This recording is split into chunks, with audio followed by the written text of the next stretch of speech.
Les chasseurs, rassemblés en collectif, le permis de chasse est inadapté à la Guyane. Ils viennent de faire valoir leur projet de carte de chasse au gouvernement, une carte qui, selon eux, serait plus adaptée au mode de vie du territoire. On nous propose une alternative, ça veut dire que nous nous sommes organisés, nous proposons la carte de chasse, mais qu'elle soit à la sauce guyanaise, ça veut dire qu'elle nous ressemble avec nos spécificités, notre mode de vie, notre culture, nos cultes, tout ce qui ressemble aux Guyanais. Cette carte de chasse serait mise en place par les chasseurs eux-mêmes. Leurs revendications contre le permis de chasse seront exposées à l'occasion des assises de la chasse en vue des États généraux et des assises de l'outre-mer.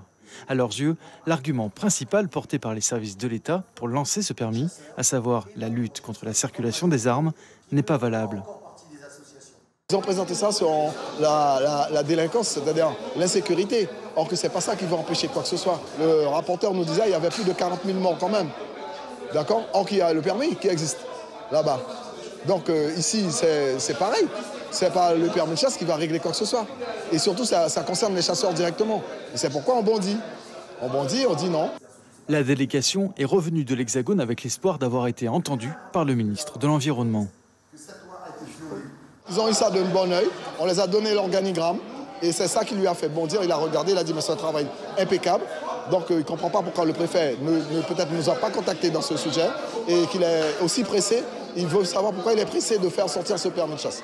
Les représentants des peuples autochtones rappellent qu'ici, la chasse n'est pas un loisir, mais bien un moyen de subsistance. Le projet porté par les chasseurs se veut adapté à leurs besoins. Ce seront en fait les chefs de village,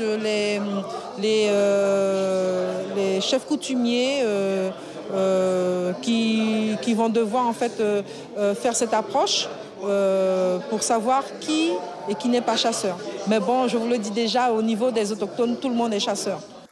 Bien entendu, dans le projet du collectif, aucune taxe n'est prévue pour lancer cette carte de chasse.